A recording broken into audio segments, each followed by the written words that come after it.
विश्वास है आप सभी लोग अपने अपने घरों में होंगे, स्वस्थ होंगे, सुरक्षित होंगे। कोरोना का ये संकट निश्चित रूप से निराशाजनक है, लेकिन हम लोगों को सुरक्षित रहते हुए, अपने घर में रहते हुए, अपनी तैयारी को भी एकदम निरंतर आगे बढ़ाते रहना है। क्योंकि कोरोना संकट से जैसे ही उबरने वाला माहौल बनेगा, सरकार टीजीटी और पीजीटी को लेकर के एक बड़ी कार्य योजना बनाई हुई है। एक बहुत लार्ज पैमाने पर बहाली आना है। और देखिए, मेरा अपना जो अनुभव रहा है, विगत कई सालों का जो अनुभव रहा है, प्रतियोगी परीक्षाओं में जो छात्र कंटिन्यू रहे हैं उन्हें असफल होते हम कभी नहीं देखे हैं। इसलिए अपनी कंटिन्यूटी को बना के रखें। जब अधिकतर विद्यार्थी अपनी पढ़ाई छोड़ चुके हैं और आप लोग एकदम कंटिन्यू हैं, लगातार पढ़ रहे हैं, लगातार नई चीज़ों को सीख रहे हैं, आप नोट्स बना रहे हैं, आप टेस्ट दे रहे हैं, निश्चित रूप से हमारे जो स्टूडेंट हैं वो भीड़ से अलग हो जाते हैं। भीड़ में जो नोटिफिकेशन आने के बाद जो बच्चे पढ़ना शुरू करते हैं, उनसे हमारे बच्चे 2 कदम आगे नहीं 10-20 कदम आगे रहते हैं। और वही कोशिश करना है कि हम लोगों को बढ़त बना के रखना है। हम लोग पिछले क्लास में फीसर का मुद्रा परिमाण सिद्धांत पर 2 वीडियो क्लास देखे थे। कैम्ब्रिज का मुद्रा परिमाण सिद्धांत पर भी एक वीडियो क्लास हुआ था। आज कैम्ब्रिज के मुद्रा परिमाण सिद्धांत को ही आगे बढ़ाएंगे। कैम्ब्रिज के मुद्रा परिमाण सिद्धांत से अलग अलग टाइम में कुछ प्रश्न पूछे गए। उन प्रश्नों को लेकर के हम आपके बीच में आए हैं, उन प्रश्नों को साझा करेंगे। और एक बात आप लोग जान लीजिए कि फीसर और कैम्ब्रिज के चारों समीकरणों को आप एकदम कंठस्थ कीजिए। और कंठस्थ करने का एक ही तरीका है कि आप बार बार लिखते रहिए। आप कोई भी टीजीटी और पीजीटी का क्वेश्चन उठा के देख लीजिए, कैम्ब्रिज और फीसर से 1 से 2 क्वेश्चन निश्चित रहा है। चलिए हम लोग आज के पहले प्रश्न पर आए। पहला ऑब्जेक्टिव प्रश्न कैम्ब्रिज से है, कैम्ब्रिज समीकरण से है। प्रश्न था कि रॉबर्टसन ने नगद समीकरण को किस रूप में प्रस्तुत किया। ऑप्शन दिए हुए रहेंगे। इस प्रश्न का सही जवाब क्या होगा? तो रॉबर्टसन का इक्वेशन आप लोग जानते हैं। रॉबर्टसन का समीकरण था P = m/kT। ध्यान दीजिएगा, रॉबर्टसन से कई ऑब्जेक्टिव तैयार होते हैं। सारे ऑब्जेक्टिव को हम आपके साथ साझा करते हैं। यहां पहले बताइए कि रॉबर्टसन के समीकरण में P है, M है, K है और T है। आप लोग एक जानकारी रखिए कि रॉबर्टसन अपने समीकरण में P, M और T ये कहां से लिया? तो फीसर के समीकरण से ले लिया। फीसर के समीकरण से क्या लिया? तो P लिया, M लिया और T लिया। और जो K बच गया ये मार्शल के समीकरण से लिया। कहां से लिया? K मार्शल के इक्वेशन से लिया। तो हम लोग एकदम कंठस्थ रखिए, एकदम याद रखिए, अपने दिमाग में बैठा के रखिए कि रॉबर्टसन कैम्ब्रिज अर्थशास्त्रियों में वे पहले अर्थशास्त्री हैं जिनका अपना कुछ नहीं है। मतलब उनके समीकरण में जो P है, M है, K है और T है ये उधार लिया हुआ है। कहां से लिया गया है? तो फीसर से लिया गया है और मार्शल से लिया गया है। फीसर से क्या लिया? P, M और T। और मार्शल से क्या लिया? तो K लिया। तो यहां से कई प्रश्न बन गए। पहला, रॉबर्टसन का समीकरण कौन सा है? तो रॉबर्टसन का समीकरण हम लोग याद कर लिए, P = m/kT। इसी को हम लोग लिख सकते हैं M = P/kT। अब एक बात कि रॉबर्टसन से दूसरा प्रश्न क्या बनता है कि कैम्ब्रिज के वे कौन अर्थशास्त्री हैं जिनका समीकरण में अपना मौलिक कुछ भी नहीं है? तो रॉबर्टसन है। क्यों? क्योंकि ये 3 चीजें कहां से लिए थे? फीसर से। और K कहां से लिया था? तो मार्शल से लिया था। अब देखिए, हम लोगों को थोड़ा सा फीसर महोदय का इक्वेशन जानना होगा। कई बार हम लोग देखे थे कि फिशर का समीकरण था P equal to mv by टी, और बाद में फिशर ने अपने समीकरण में m डैश और v डैश को भी जोड़ा।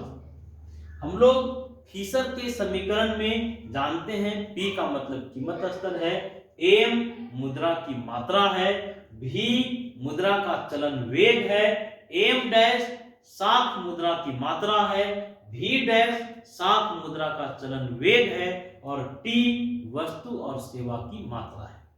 तो इसका मतलब है कि जो P है रॉबर्टसन के समीकरण में ये कीमत स्तर को बताएगा, m मुद्रा की मात्रा को बताएगा, t वस्तु और सेवा की मात्रा को बताएगा। अब चलिए हम लोग k के संदर्भ में चर्चा कर लें। k मार्शल से लिया था और मार्शल का समीकरण याद कीजिए, मार्शल का समीकरण था m इक्वल टू के वाई प्लस के डैश ए। अब आपको याद करना है कि यहाँ k का मतलब क्या है, y का मतलब क्या है, k डैश क्या है और a क्या है। हम लोग जानते हैं कि मार्शल के समीकरण का दो भाग है, एक आय भाग ky और एक संपत्ति भाग k डैश a। और यहाँ y का मतलब है कुल वार्षिक आय। y क्या है? कुल वार्षिक आय। और यहाँ k का क्या मतलब है? k का मतलब है वार्षिक आय का वह भाग, एनुअल इनकम का वह भाग जो लोग अपने पास नगद के रूप में रखना चाहते हैं। जैसे हम 5 लाख रुपया अगर साल में कमाए और 5 लाख रुपया का अगर 10% हम अपने पास नगद रखना चाहेंगे तो वो कहलाएगा k। तो हम लोग देख लिए y वार्षिक आय था और k का क्या मतलब था? वार्षिक आय का वह भाग जिसे लोग अपने पास नगद के रूप में रखते हैं। अब देखिए यहाँ a का मतलब संपत्ति का कुल मूल्य, लोगों की संपत्ति का कुल मूल्य। जैसे मान लीजिए हमारी संपत्ति अगर 30 लाख रुपए की है तो ये 30 लाख क्या कहलाएगा? a। और यहाँ एक शब्द प्रयोग हुआ k डैश। k डैश क्या है? तो संपत्ति का वह भाग जिसे लोग अपने पास नगद के रूप में रखते हैं। तो हम लोग बहुत अच्छे से देख लिए कि पीगू ने रॉबर्टसन का समीकरण क्या था? P इक्वल टू m बटा के टी। तीन चीजें कहां से लिया? तो फिशर से। कौन कौन सी चीजें? तो P, m और T। और मार्शल से लिया k। इसलिए रॉबर्टसन के समीकरण में कोई भी मौलिक चीज नहीं है। और हम लोग k का मतलब भी देख लिए। k का मतलब क्या था? तो वार्षिक आय का वह भाग जिसे लोग नगद के रूप में रखते हैं। अब चलिए दूसरा क्वेश्चन देखा जाए। दूसरा प्रश्न था, यह भी पूछा गया है क्वेश्चन, रॉबर्टसन ने अपने समीकरण में P, M और T किसके समीकरण से लिया? अभी तुरंत चर्चा किए थे कि रॉबर्टसन का समीकरण पहले याद कीजिए, P इक्वल टू m बटा के टी। बताइए P, M और T फिशर से लिया, तो इसका सही जवाब हो जाएगा फिशर। तीसरा प्रश्न पर आइए। तीसरा प्रश्न है कि रॉबर्टसन ने अपने समीकरण में के किसके समीकरण से लिया? तो हम लोग देखे के कहां से लिया था? तो के मार्शल के समीकरण से लिया था। तो के का क्या मतलब था? कई बार पूछ भी देगा कि रॉबर्टसन के समीकरण में के का क्या मतलब है। तो के का मतलब है वार्षिक आय का, एनुअल इनकम का वह भाग जिसे लोग अपने पास नगद के रूप में रखते हैं। अब चलिए हम लोग चौथे प्रश्न पर आए।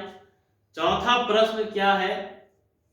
चौथा प्रश्न है, निम्न समीकरण में पीगू का समीकरण कौन सा है?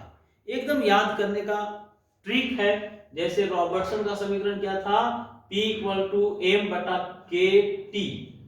अब अगर पीगू के समीकरण की बात कीजिए, m बटा के आर, सिर्फ t हटाइए और उसके जगह में r जोड़ दीजिए।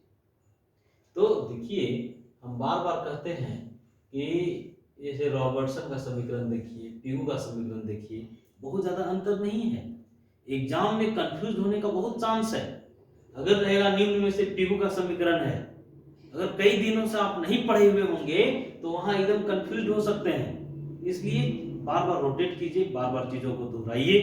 तो हम लोग पीगू का समीकरण देख लिए कि निम्न में से पीगू का समीकरण कौन है, तो P इक्वल टू एम बटा के आर। इसी को क्या लिख सकते हैं, तो लिख सकते हैं हम लोग m इक्वल टू पी के आर। तो चीजों को समझ लीजिए, यहाँ m क्या है, यहाँ p क्या है, यहाँ k क्या है और यहाँ r क्या है। तो ध्यान से सुनिएगा, पीगू के समीकरण में p का मतलब कीमत स्तर है। p क्या है, तो कीमत स्तर। m मुद्रा की मात्रा, m मुद्रा की मात्रा। अब चलिए दो शब्द आया, एक k है और दूसरा r है। तो पीगू के समीकरण में k का मतलब है समाज का कुल वास्तविक आय का वह अनुपात जिसे लोग मुद्रा के रूप में रखते हैं। k जानने के पहले r जान लीजिए। r का मतलब है समाज की कुल वास्तविक आय। r क्या था, r का मतलब था समाज की कुल वास्तविक आय। यहां आप लोगों को लगा होगा कि मार्शल ने जो y के बारे में बताया था, मार्शल का y और पीगू का r इक्वल है कि नहीं। y का मतलब क्या था, कुल वार्षिक आय। यहाँ r का मतलब पीगू ने क्या बताया, तो समाज की कुल वास्तविक आय। और ध्यान से देखिएगा, यहाँ एक शब्द आया के। के का क्या मतलब है, तो समाज की कुल वास्तविक आय का वह भाग या वह अनुपात जिसे लोग मुद्रा के रूप में रखते हैं। फिर से सुनिएगा, के क्या है, तो समाज की कुल वास्तविक आय का वह अनुपात जिसे लोग मुद्रा के रूप में रखते हैं। तो हम लोग चौथा प्रश्न देख लिए। निम्न समीकरण में पीगू का समीकरण कौन था, तो पीगू का समीकरण था P इक्वल टू एम बटा के आर। एक जानकारी आप लोगों को हम देना चाहें कि बाद में पीगू ने अपने समीकरण में साख मुद्रा को शामिल किया। किसे शामिल किया, साख मुद्रा को, क्रेडिट मनी को। कौन, पीगू। और बाद में पीगू का इक्वेशन चेंज हो गया। पीगू का समीकरण बदल के क्या हो गया, पहले समीकरण क्या था, P इक्वल टू एम बटा के आर। फिर उनके समीकरण में C प्लस एच और 1 माइनस सी ये जुट गया। अब ध्यान दीजिएगा, यहाँ एक शब्द प्रयोग हुआ C, यहाँ प्रयोग हुआ H, यहाँ 1 माइनस सी। इसका मतलब आप लोग देख लीजिए क्या है इसका मतलब। C का मतलब पहले जान लीजिए, C का मतलब है कुल मुद्रा का वह अंश जो नगद रूप में रखा जाता है। सी क्या था, कुल मुद्रा का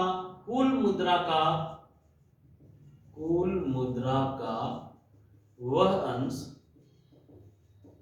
जो नगद रूप में रखा जाता है, नगद रूप में रखते हैं। तो हम लोग सी का मतलब देख लिए, सी क्या था, कुल मुद्रा का वह अंश था जो नगद रूप में रखा जाता था। अब देखिए, यहाँ एक शब्द प्रयोग हुआ H और एक शब्द प्रयोग हुआ 1 माइनस सी। तो पहले 1 माइनस सी का मतलब जानिए। 1 माइनस सी का मतलब है, पीगू ने बताया, कुल मुद्रा का वह अंश जो बैंकों में जमा किया जा रहा है। मतलब कुल मुद्रा का वह, यहाँ 1 माइनस सी का मतलब क्या था, 1 माइनस सी का मतलब था कुल मुद्रा का वह अंश, कुल मुद्रा का वह भाग जो लोग बैंक में रखते हैं।